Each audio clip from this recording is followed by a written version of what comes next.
সুপ্রিয় দর্শক সকলকে স্বাগতম। আজকের ক্লাসটা হচ্ছে ত্রিপুরার ফায়ার সার্ভিসের ড্রাইভার রিলেটেড কিছু প্রশ্ন দেব, যা আবারও যেহেতু ড্রাইভারের এবং ফায়ারম্যানের পরীক্ষা হবে। আমরা আগের ফায়ার সার্ভিসের ফায়ারম্যান পরীক্ষাতে 70+ কমন দিয়েছি। এইবারের পরীক্ষাতেও আমরা 70 থেকে আমরা আশা রাখছি আমরা এর উপরে কমন দেব, এটা আমরা বিশ্বাস রাখছি।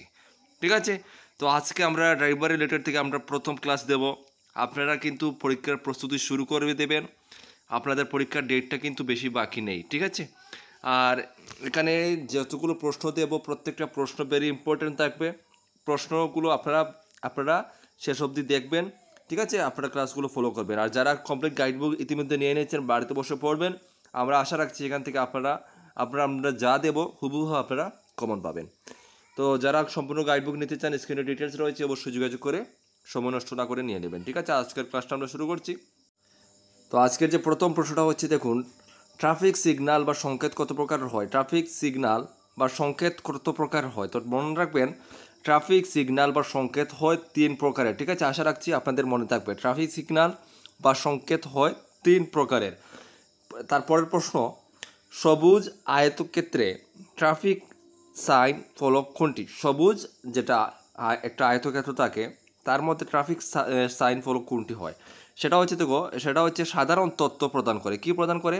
সেটা হচ্ছে সাধারণ তথ্য প্রদান করে, মনে রাখবেন। পরের প্রশ্ন দেখুন, গাড়ি চালানো অবস্থায় ট্রাফিক সিগন্যালে হলুদ বাতি জ্বলতে দেখলে আপনি কি করবেন? যদি গাড়ি চালানো অবস্থায় আপনি দেখেন ট্রাফিক সিগন্যালে হলুদ বাতি জ্বলছে, তাহলে কি করবেন?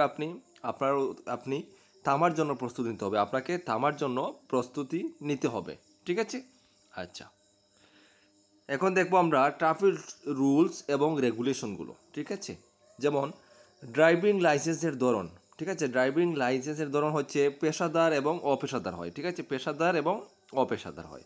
তারপর হচ্ছে অপেশাদার ড্রাইভিং লাইসেন্স পাওয়ার ক্ষেত্রে সর্বনিম্ন বয়স কত? সেটা হচ্ছে 18 বছর। কত? 18 বছর, ঠিক আছে, 18 বছর। তারপরের প্রশ্ন হচ্ছে, কোন জায়গায় অবশ্যই হর্ন বাজাতে হবে? সেটা হচ্ছে অন্ধ বাঁকে, ঠিক আছে, অন্ধ অথবা বাঁকে, ঠিক আছে। পরের প্রশ্ন হচ্ছে, ঘন কুয়াশার মধ্যে রাস্তায় গাড়ি চালাতে হেডলাইট জ্বালাতে হয় কেন? সেটা হচ্ছে গাড়ির অবস্থান কিন্তু বোঝানোর জন্য। যখন কুয়াশা থাকে তখন কিন্তু গাড়ির হেডলাইট জ্বালাতে হয়। সেটা হচ্ছে গাড়ির যে আসছে সেটা বোঝানোর জন্য, গাড়ির অবস্থান বোঝানোর জন্য। পরের প্রশ্ন হচ্ছে, বাজার এলাকায় অতিক্রমের সময়ে গাড়ির গতিবেগ কত থাকা উচিত? সেটা হচ্ছে ট্রাফিক সাইনে নির্দেশিত গতিসীমা। তো যে ট্রাফিক একটা সাইন থাকে সেটাতে যে গতিসীমা থাকে সেই নির্দেশিত গতিসীমা অনুযায়ী আপনাকে গাড়ি চালাতে হবে।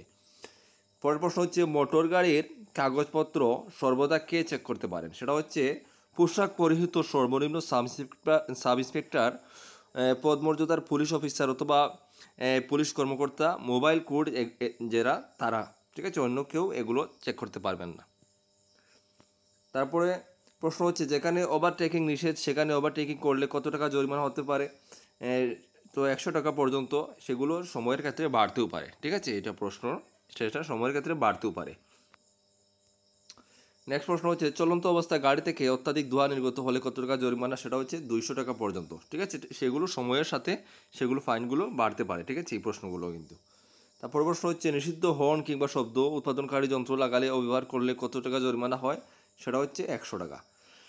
তো বন্ধুরা, সুপ্রিয় দর্শক, আজকের মতো এতটুকুই। এগুলো অনেক প্রশ্ন আছে, ড্রাইভার রিলেটেড প্রশ্ন শেষ নেই, অনেক প্রশ্ন। এই প্রশ্নগুলো যদি আপনারা আমাদের কাছ থেকে নিয়ে পড়েন, আপনারা এগুলো হুবহু প্রশ্ন আপনারা কমন পাবেন, এটা আমাদের গ্যারান্টি দিলাম আপনাদেরকে, যেভাবে আমরা আগের ফায়ার সার্ভিস পরীক্ষাতে আমরা কমন দিয়েছি, ঠিক আছে। তো আজকের মতো এখানে শেষ করছি। দেখা হবে পরের ভিডিওতে। সবাই ভালো থাকবেন, সুস্থ থাকবেন। জয় হিন্দ।